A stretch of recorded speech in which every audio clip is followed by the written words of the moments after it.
What's happening, everyone? John Hendricks here for Boot Crew Media, coming at you with another episode of The Drive presented by Royal Honda.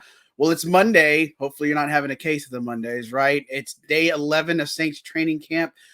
We've got preseason action coming right around the corner on Saturday with the Saints playing the Texans. But obviously, today's session, tons of stuff to take away. And let's start with the big elephant in the room and the most concerning, which is Jameis Winston. Obviously, today we found out after practice that Winston was dealing with a foot issue. It happened during the 7-on-7 period, and there was a report obviously that came out saying, hey, he rolled his ankles or ankle and such, but that's the official word that you need to know from the team is that it's a foot related injury. And so here's what we got to remember here. So we don't know the nature, we don't know the extent.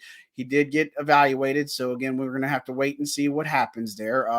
What I can tell you from everything I saw is that, if it happened in 7-on-7 period, there was another full drill of special teams, and Jameis took a 11-on-11 reps after that. So that was 4 reps. They were all runs, so no passing on that. But that's probably a little bit more reason to be optimistic than pessimistic, but clearly a lot of concern here.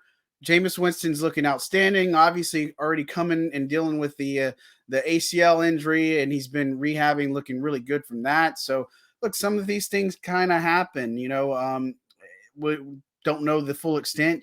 Marshawn Lattimore left early the other day and dealing with a slight hamstring issue. So again, those things happen from time to time. So, it'll beg the question on depending on the severity, and hopefully we get an update tomorrow where he stands with things. If he's back at practice, great. If he talks to us after practice, that's going to be even better. But, Andy Dalton is a guy that this is a reason why you signed him, just in case something like this happens. Now, obviously, I for one, am one that wants to see James go full 17-game season. I think he's got a lot of narratives to beat as far as, the 2019 garbage that keeps following him. So I, for one, want to see him in a full season with the Saints team, especially with the offensive weapons around him, just kind of the things that have happened. So normally when you hear anything about an injury or anything about anything, the cause is the reaction is to hit the panic button. But I don't think based off of, him participating later that it's anything super serious.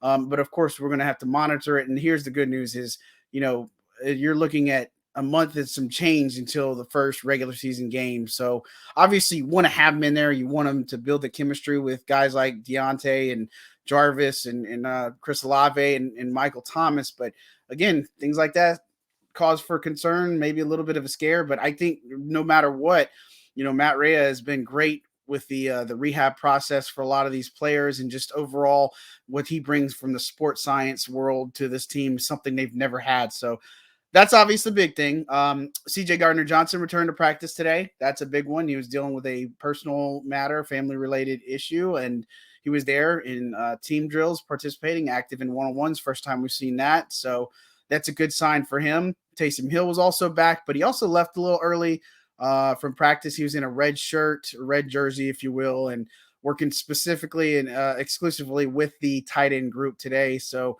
look, I think he's another one to just got to keep an eye on, maybe give it a little test today, see how it goes.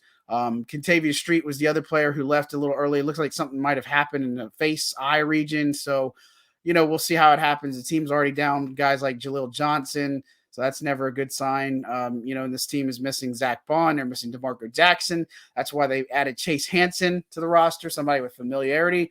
No updates on DeMarco Jackson. I know he had started kind of training camp a little bit hot and just hadn't seen it in the past several days. So, things that we'll just have to pay attention to. Now, I could tell you some of the big takeaways from Monday's session are, first and foremost, I'd say Ian Book had his best practice of training camp. Probably the best I've seen is since even going back to last year. I thought he looked really comfortable, making some great throws. He looked good in the 2-minute offense for the most part. And look, I think the chemistry's developing with some of these guys. I think he's, referenced something Ronald Curry told me a couple of months back, and that's the Saints passing game coordinator and quarterbacks coaches, that the game's kind of slowing down for him. He's picking up things in the playbook faster, just a lot of good things. So, I think one of the pipelines I'd see in the preseason might be the book to Kirk Merritt connection. I think that's something that might grow a little bit. And Kirk Merritt, I'd say if you have to put anybody as a standout of training camp right now, or the guy who is the camp champ, I think it's got to be Kirk Merritt, right? I think he's done great every single day. I mean, he just pretty much catches everything that's thrown to him. I mean, he's just looked good. I just don't know if there's a spot on the roster for him. And so I think he's somebody that needs to really bring it on in the preseason to really kind of force their hand and make them take a little bit closer look at somebody like him. Will Lutz is another guy that stood out to me. He's missed one field goal all of training camp. He had it booted from 52 and 56 today, going 6 for 6 again. So that's a great sign for Saints fans to know that Will Lutz is back, Clutch Lutz, or the other name that we'll keep it family friendly on here, but fill in the blanks, but he's looking good. And the last thing I'd say is Pete Werner. I know a lot of people were kind of like, oh, you didn't re-sign Quan and all this other stuff, but look, Pete Werner has been really good in run defense. He's somebody that's hard not to notice. I really think fans are going to see a good bit of why they wanted to roll with him this season. But, his run defense is spectacular. I know he has good sideline to sideline speed. I think there's a lot of good nuances to his game that he's going to bring.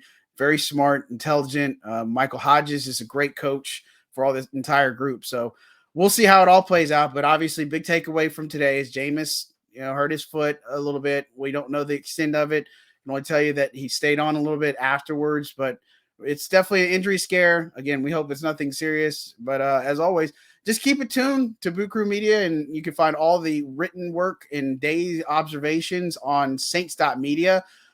All detailed notes.